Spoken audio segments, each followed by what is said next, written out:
আল্লাহর ভয় ভীতি অন্তরে লালন করতে হবে। কারণ আল্লাহর ভয় এমন এক জিনিস, এই দুনিয়ার রাজার রাজত্বকে আল্লাহ চুরমার করে দিয়া এই ব্যক্তিকে আল্লাহ আখিরাতমুখী বানাইতে পারে না?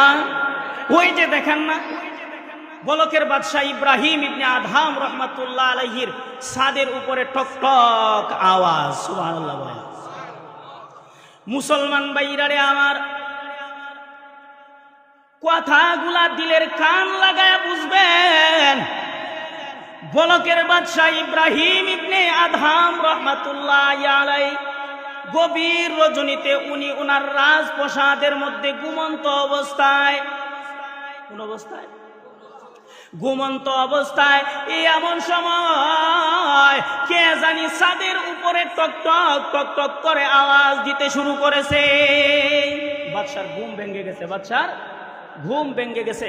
বাদশাহ এই উনার এই আরামের বিছানার থেকে বলতেছে, কে রে এত গভীর রজনীতে ছাদের উপরে টক টক টক টক করে আওয়াজ দিতেছ, কি করতেছ? আওয়াজ দিতেছ। এবার উপর থেকে আওয়াজ আসতেছে, বলে আমি আপনার গোলাম, আমি আপনার গোলাম।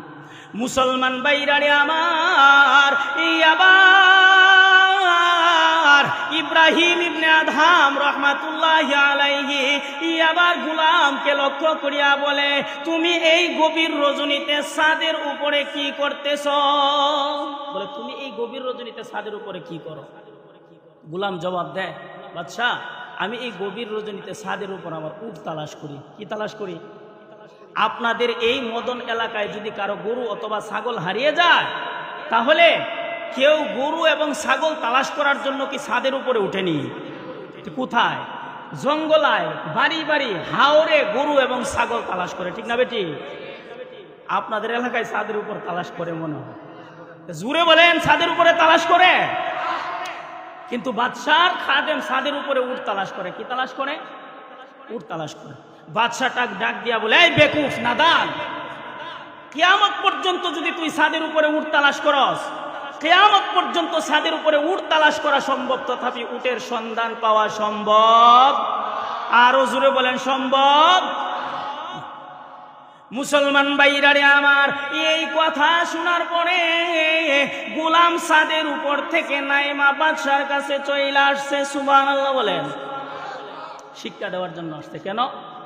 শিক্ষা দেওয়ার জন্য। আয়েশা বলতেছে, বাদশাহ খুব সুন্দর চমৎকার কথা আপনি বললেন, কিয়ামত পর্যন্ত, মরণ পর্যন্ত যদি আমি ছাদের উপর আমার উট তালাশ করি, উটের সন্ধান মিলানো সম্ভব।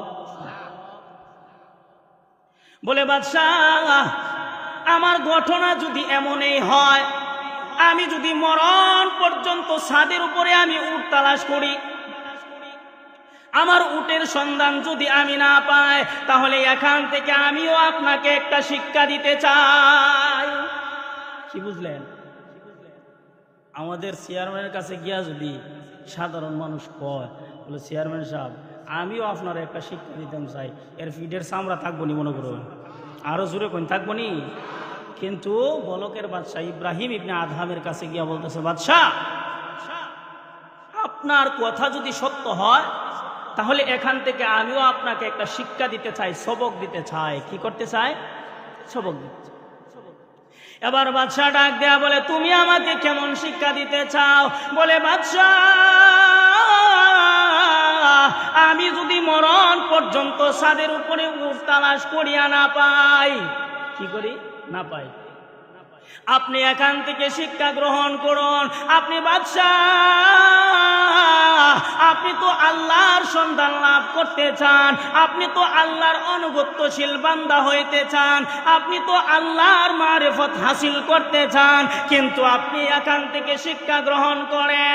আপনি এই আরামের রাজপ্রাসাদের মধ্যে থাকিয়া কিয়ামত পর্যন্ত আপনি আল্লাহর সন্ধান লাভ করবেন, করতে পারবেন, কিন্তু আল্লাহর সন্ধান পাওয়া সম্ভব না। আল্লাহর সন্ধান পাওয়া সম্ভব না। বাদশার মন কিছু নরম হয়ে গেছে। কি হয়ে গেছে? বাদশার মন নরম হয়ে গেছে। ঠিক আছে, আমি যদি আল্লাহর সন্ধান লাভ করতে চাই, আমি যদি আমার মাওলার আনুগত্যশীল বান্দা হতে চাই, তাহলে আমার করণীয় কাজ কি? করণীয় কাজ কি? কাজ আছে না? এবার গোলাম ডাক দিয়া বলে, বাদশাহ, আপনি যদি আল্লাহর সন্ধান লাভ করতে চান তাহলে আপনার করণীয় কাজ হলো দুইটা। কয়টা? আরো জোরে বলেন, কয়টা? শিক্ষা গ্রহণ করবেন, দিলের কান লাগায় শুনবেন কথাগুলি, আমলে নেওয়ার চেষ্টা করবেন, আমলে নেওয়ার চেষ্টা করবেন। খাদেম বাদশাকে কয় কাজের ঘোষণা দিলেন? দুই কাজের। কয় কাজের? দুই কাজের। এক নাম্বার, ইত্তাকুল্লাহ, আল্লাহর ভয় আপনার ভিতরে ঢুকাইতে হবে। সুবহানাল্লাহ বলেন, আরো জোরে বলেন সুবহানাল্লাহ। দ্বিতীয় নাম্বার, জায়নামাজকে আপনার প্রিয় বানাইতে হইব। জায়নামাজকে প্রিয় বানাইতে। জায়নামাজকে প্রিয় বানানোর দ্বারা কি বুঝেন? নামাজ কি? নামাজ। বলে হ্যাঁ, এগুলা যদি আমি করি তাহলে কি করতে হবে? বলে এই আরামের রাজপ্রসাদ আপনার ছাইরা দিতে হবে, এর বিকল্প কোনো রাস্তা নাই, এর বিকল্প কোনো রাস্তা নাই। মুসলমান ভাইরা রে আমার, এই গোলামের কথা শুনিয়া ইব্রাহিম ইবনে আদহাম উনার বিশাল রাজপ্রসাদ ছেড়ে দিয়া উনি উনার রাজপ্রসাদ থেকে বের হয়ে গেলেন। রাজপ্রসাদে নাই, রাজপ্রসাদে মন্ত্রী মিনিস্টার থাকে কিনা? আরো জোরে বলেন, আছে না নাই? মন্ত্রী মিনিস্টার আছে, আয়সা দেখে বাদশা নাই। কিরে, এতদিন হয়ে গেল বাদশার কোনো সন্ধান নাই, বাদশা কোথায় চলে গেল এত বড় রাজপ্রসাদ রাখা? সমস্ত মন্ত্রী পরিষদের মন্ত্রীরা বাদশার সন্ধান লাভ করতে আরম্ভ করছে। কার সন্ধান? বাদশার সন্ধান। আপনাদের এলাকার চেয়ারম্যান সাহেব যদি হঠাৎ যদি উদাও হয়ে যায়, উদাও বুঝেননি, হঠাৎ নাই, আপনারা চিন্তিত হবেন না? সবাই তালাশ করবেন চেয়ারম্যান সাহেব কোথায় গেল, এত ভালো মানুষ, ভদ্র মানুষ, এত মুহাব্বতের মানুষ, হঠাৎ কোথায় চলে গেছে? সবার অন্তরে ব্যথা তৈরি হবে না? ঠিক তেমনিভাবে মন্ত্রী পরিষদের সমস্ত মন্ত্রীদের ভিতরে এক চিন্তা কাজ করতেছে, বাদশা কোথায় চলে গেছে, কোথায় চলে। মুসলমান ভাইরা রে আমার, মন্ত্রী পরিষদের মন্ত্রীরা বলকের বাদশা ইব্রাহিম ইবনে আদহামকে তালাশ করতে শুরু করছেন। তালাশ করতে করতে এক পর্যায়ে একটা নদীর কিনারায় গিয়া দেখে বলকের বাদশা ইব্রাহিম ইবনে আদহাম বসা। গিয়া দেখে ওই নদীর কিনারার মধ্যে বৈশা বৈশা ওনার গায়ের যে একটা জামা রাজপ্রসাদ থেকে নিয়ে গেছিল, এই জামাটাকে একটা সুই দ্বারা সেলাই করতেছে। আর জামার বিভিন্ন জায়গায় অনেক ধরনের চিরা আছে, যেই দিক থেকে ছিঁড়ে এটাকে ওই সুই দ্বারা সেলাই করে, ওই সুই দ্বারা সেলাই করে। মুসলমান ভাইরা রে আমার, ইব্রাহিম ইবনে আদহামের কাছে গিয়া মন্ত্রী পরিষদের মন্ত্রীরা ডাক দেয়া বলে, বাদশাহ, কাহিনী তো আমরা বুঝলাম না। আপনি যদি সকালে অর্ডার করেন বিকালে জামা চলে আসবে, আপনি যদি বিকালে অর্ডার করেন সকালে জামা চলে আসবে, আপনি কেন এই ছিঁড়া জামাটাকে বসিয়া বসিয়া সেলাই করতেছেন? বাদশাহ যদি অর্ডার করে সকালে আমার জামার দরকার, বিকালে আসবে না? বিকালে যদি অর্ডার করে সকালে আসবে না? মন্ত্রী পরিষদের মন্ত্রীরা গিয়ে এই কথাই বলতেছেন যে, বাদশাহ, আপনি যদি সকালে অর্ডার করেন তাহলে তো বিকেলে জামা চলে আসবে, আপনি যদি বিকালে অর্ডার করেন সকালে জামা চলে আসবে, তাহলে আপনি ছিঁড়া জামা কেন সেলাই করতেছেন? এবার বাদশাহ ডাক দিয়া বলে, আমার মন্ত্রী পরিষদের মন্ত্রীরা, তোমরা বলছো সকালে যদি অর্ডার করি বিকালে চলে আসবে, বিকালে যদি অর্ডার করি সকালে জামা চলে আসবে, এই কথা কি সত্য নি? সবাই একসাথে জবাব দিল, হ্যাঁ সত্য। হ্যাঁ, বুঝছেন না আমার কথা? সবাই একসাথে জবাব দিচ্ছে, হ্যাঁ সত্য। আপনি যদি সকালে অর্ডার করেন বিকালে চলে আসবে, বিকালে অর্ডার করেন সকালে চলে আসবে। এই কথা বলার সাথে সাথে বাদশাহ ওনার হাতে যে একটা সুই ছিল, এই সুইটাকে আপনাদের এলাকায় কি বলে, ডিল মারা না ইডা মারা কর? হ্যাঁ, ইডা মারা নদীর মধ্যে ফেলে দিছে। নদীর মধ্যে আসিল কোথায় বসা? নদীর কিনারায়, নদীর মধ্যে ফেলে দিছে। নদীর মধ্যে ফেলে দিয়া বলতেছে, ও আমার মন্ত্রী পরিষদের মন্ত্রীরা, তোমরা তো বলছো আমি সকালে অর্ডার করলে বিকেলে চলে আসবে, বিকালে অর্ডার করলে সকালে চলে আসবে, তাহলে তোমাদের কাছে আমার একটা আর্জি। বলে কি? আমি যেই সুইটা নদীতে নিক্ষেপ করলাম, আমার সেম সুইটা তোমরা নদী থেকে উত্তোলন করে দাও। কি করে দাও? উত্তোলন বুঝেন? তুইলা দাও। কি করে দাও? তুইলা দাও। এখন মন্ত্রী পরিষদের মন্ত্রীরা সবাই টেনশনে পড়ছে। আচ্ছা, আপনাদের এই এলাকায় যদি এত বড় একটা গাঁথা থাকে অথবা একটা পানির পাত্র থাকে, এটা যদি একটু ময়লাযুক্ত থাকে, তাহলে এটার মধ্যে যদি একটা সুই পড়ে, এই সুইটা তোলা সম্ভব নেই। সুই কি বেশি বড়, 1 হাত লম্বা না ছোট? ছোট। এবার মন্ত্রী পরিষদের মন্ত্রীরা বলতেছে, বাদশাহ এটা কোন আশ্চর্য বিষয়, আপনি সুই নদীতে নিক্ষেপ করে দিলেন, এই সুই আমরা নদী থেকে উত্তোলন করে দিব, ছোট একটা জিনিস, এটা কি কইরা সম্ভব? এটা কি কইরা সম্ভব?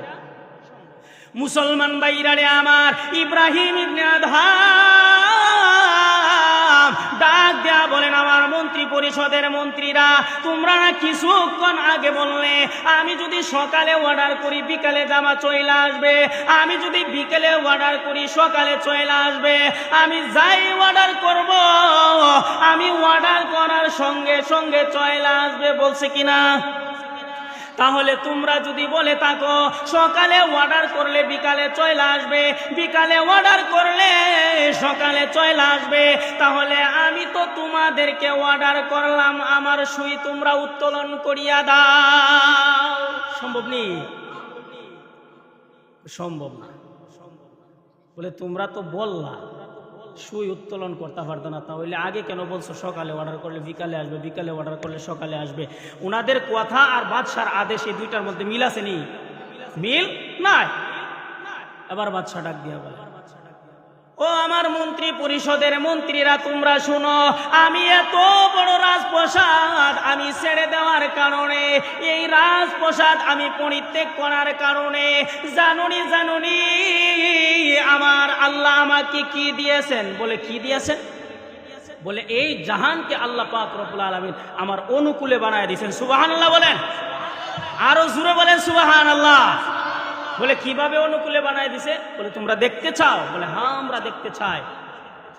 মুসলমান ভাইরারে আমার, এই আবার বলকের বাদশাহ ইব্রাহিম ইবনে আদহাম নদীর মাছকে নদীকে লক্ষ্য করিয়া বললেন, এই নদী তুমি আমার সুইটা পুনরায় আমার হাতের মধ্যে ফিরাইয়া দাও। মুসলমান ভাইরারে আমার, কিতাবের ভিতর লিখেন, ওই বলকের বাদশাহ ইব্রাহিম ইবনে আদহাম যখন নদীকে এভাবে সম্বোধন করে বললেন আমার সুইটা ফিরাইয়া দাও, এভাবে বলার সঙ্গে সঙ্গে এই নদীর মধ্যস্থল থেকে বিশাল বড় বড় মাছ, প্রত্যেকটা মাছের জবানের মধ্যে, প্রত্যেকটা মাছের টুটের মধ্যে একটা একটা করে স্বর্ণের সুই নিয়ে হাজির হয়ে গেছে। সুবহানাল্লাহ। প্রত্যেকটা মাছের টুটের মধ্যে একটা একটা করে স্বর্ণের সুই নিয়ে হাজির হয়েছে। সুবহানাল্লাহ বলেন। আয়েশা বাদশার কাছে মাছ আসতেছে আর সুইগুলা একটা একটা করে দেখাইতেছে। বাদশাকে বলতেছেন, বাদশাহ এটা কি আপনার সুই? বলে না এটা আমার সুই না। আরেকটা আসতেছে, বলে বাদশাহ এটা কি আপনার সুই? বলে না এটা আমার সুই না। এভাবে ধারাবাহিকভাবে অনেকগুলা মাছ আসতে শুরু করলো। সর্বশেষ একটা বিশাল মাছ একবারে ছোট্ট একটা সুই টুটের মধ্যে নিয়ে বাদশার সামনে আয়েশা উপস্থিত হয়েছে। আয়েশা বলতেছেন, বাদশাহ এটা কি আপনার সুই? এবার বাদশাহ বলেন, হ্যাঁ এটা আমার সুই, এটা আমার সুই। এই কথাটা থেকে একটা সবক শিক্ষা করেন। বাদশার ভিতরে যদি লোভ থাকতো, বলকের বাদশাহ ইব্রাহিম ইবনে আদহামের ভিতরে যদি লোভ থাকতো, তাহলে বাদশাহ ওনার যে সুই, এই সুইয়ের বিকল্প রাস্তা স্বর্ণের সুই তালাশ করতো। ঠিক না বেটি? মাছ যখন স্বর্ণের সুই টুটের মধ্যে নিয়ে আসছে, তখন বাদশাহ বলতে পারতো যে এই স্বর্ণের সুইটাই আবার, বলতে পারতো কিনা? কিন্তু বাদশাহ এটা বলে না। বাদশাহ বলছে যে আমার যেটা হারাইছে বা নদীতে আমি ছাড়ছি ওইটাই আমার দরকার, ওইটাই আমার দরকার। মুসলমান ভাইরারে আমার, এই আবার মন্ত্রী পরিষদের মন্ত্রীদের মাথা পুরাই নষ্ট। নষ্ট হওয়ার কথা কিনা? মন্ত্রী পরিষদের মন্ত্রীদের মাথা পুরাই নষ্ট। বাদশাহ বলে টেনশন করিয়া লাভ নাই, চলো এবার রাজপ্রাসাদের মধ্যে যায়। এই আবার বাদশাহ রাজপ্রাসাদের মধ্যে গিয়া সর্বপ্রথম যেই লোকটারে তালাশ করতে শুরু করছে, এই লোকটা দুনিয়ার কোনো এমপি না, দুনিয়ার কোনো মন্ত্রী ছিল না, দুনিয়ার কোনো মিনিস্টার ছিল না। ওই লোকটা ছিল ইব্রাহিম ইবনে আদহামের রাজপ্রাসাদের গোলাম। তালাশ করার কথা কাকে? মন্ত্রীদেরকে। ঠিক না বেটি? কিন্তু উনি গিয়া তালাশ করতেছে কাকে? বলে আমার গোলাম কোথায়, আমার গোলাম কোথায়? শুধু এতটুকুই না, গোলামকে বাহির কইরা উনি গোলামের সাথে একই প্লেটের মধ্যে বসে খানা খাইতে শুরু করছে। সুবহানাল্লাহ বলেন। একই প্লেটের মধ্যে খানা খাইতে শুরু করছে। তখন মন্ত্রী পরিষদের মন্ত্রীরা এই দৃশ্য দেখা মাথা আরো গরম, আরো গরম। বলে কেন গরম? যে বাদশাহ যদি খানা যদি একই প্লেটের মধ্যে খাইতে হয়, তাহলে মন্ত্রী পরিষদের আরো বড় বড় মন্ত্রীরা আছে, তাদের সঙ্গে একসাথে বৈশা খানা খাইবে, ঠিক না বেটি? কিন্তু সাধারণ গোলামের সাথে বৈশা খানা খাইতেছে। এই যে দৃশ্য, তাদের ভিতরে হিংসার আগুন দাউ দাউ করে জ্বলতে শুরু করছে। বাদশাহ এই মনোভাবটা বুঝলেন যে আমি এই গোলামের সাথে খাবার খাইতেছি বিদায় তাদের ভিতরে হিংসার আগুন জ্বলতেছে। কি করতেছে? মুসলমান ভাইরারে আমার, বলকের বাদশাহ ইব্রাহিম ইবনে আদহাম এই আবার তাদের এই হিংসাত্মক মনোভাবটা দূর করে দেওয়ার জন্য বলকের বাদশাহ ইব্রাহিম ইবনে আদহাম একটা অনুষ্ঠানের আয়োজন করেছে। কি আয়োজন? অনুষ্ঠানের আয়োজন করছে। সব মন্ত্রী পরিষদের সমস্ত মন্ত্রীরা দাওয়াত করছে, বলে তোমরা অনুষ্ঠানের মধ্যে সবাই অংশগ্রহণ করবা, সবার জন্য ভালো খাবারের ব্যবস্থা রয়েছে, আরামদায়ক বিছানার ব্যবস্থা রয়েছে, আরামদায়কভাবে বসার ব্যবস্থা রয়েছে, সবাই এই অনুষ্ঠানের মধ্যে অংশগ্রহণ করবা। কি করবা? বাদশাহ মূলত আপ্যায়ন করা উদ্দেশ্য না তাদের হিংসাত্মক মনোভাব দূর করা উদ্দেশ্য? হিংসাত্মক মনোভাব দূর করা উদ্দেশ্য। মুসলমান ভাইরারে আমার, ইব্রাহিম ইবনে আদহাম যখন অনুষ্ঠানের আয়োজন করলেন, মন্ত্রী পরিষদের সমস্ত মন্ত্রীরা অনুষ্ঠানের মধ্যে অংশগ্রহণ করেছে। এমন সময় অনুষ্ঠানের মধ্যে আগে খাবার দেওয়া হয় না বক্তব্য হয়? বুঝেন, আগে বক্তব্য হয়। তখন বাদশাহ বক্তব্য দিতে শুরু করলেন, ও আমার মন্ত্রী পরিষদের মন্ত্রীরা, তোমরা শুনিয়া নাও, তোমাদের ভিতরে হিংসার আগুন দাও দাও করে জ্বলছে, আমি বুঝতে পারলাম। বলে কেন? আমি এই গোলামকে নিয়ে আমি একসাথে খাবার খাইতে বসলাম, এই দৃশ্য তোমাদের সহ্য হয় না, এজন্য তোমাদের ভিতরে হিংসার আগুন জ্বলতেছে। কিসের আগুন? হিংসার আগুন জ্বলতেছে। আবার ইব্রাহিম ইবনে আদহাম ডাক দিয়া বলে, হিংসাত্মক মনোভাব প্রকাশ করার কোনো কারণ নাই। বলে আমি কেন এই গোলামকে মুহাব্বত করি জানোনি? বাদশাহ জিজ্ঞেস করতেছে, কেন আমি এই গোলামকে এত মুহাব্বত করি, একসাথে বৈশা খানা খাই, এটা তোমরা জানোনি? সবাই বললো, না আমরা তো জানি না। বলে তাহলে কারণ শুনো, তোমরা তো আমাকে এতদিন পর্যন্ত যা বুঝাইছো, যা রাস্তা দেখাইছো, সব দেখাইছো শুধুমাত্র দুনিয়ার রাস্তা। কোন রাস্তা? আরো জোরে বলেন, কোন রাস্তা? দুনিয়ার রাস্তা। কিন্তু যদিও সে আমার গোলাম, সে কিন্তু আমাকে দুনিয়ার সাধারণ কোনো রাস্তা দেখায় নাই, সে আমাকে দুনিয়ার মধ্যে লাভবান কইরা দিতে পারে নাই। কিন্তু এই গোলাম আমাকে এমন একটা রাস্তার উপর উঠায় দিছে, যেই রাস্তা পরকালের জন্য চিরশান্তির রাস্তা, যেই রাস্তা পরকালের জন্য সিরাতে মুস্তাকিমের রাস্তা, যেই রাস্তা হলো জান্নাতে যাওয়ার রাস্তা। সুবহানাল্লাহ বলেন। তোমরা তো দুনিয়ার মধ্যে আমাকে এই শুধুমাত্র দুনিয়ার ফায়দাটা দেখায় দিছো, এটা তো মাত্র সাময়িক ফায়দা। কোন ফায়দা? সাময়িক ফায়দা। তোমরা তো আমাকে আখিরাতের ফায়দা দেখাইতে পারো নাই। যদিও সে গোলাম, কিন্তু সেই গোলাম আমাকে দুনিয়ার মুহাব্বত থেকে সরায়া আমাকে জান্নাতের রাস্তার উপর উঠায়া দিছে। সুবহানাল্লাহ।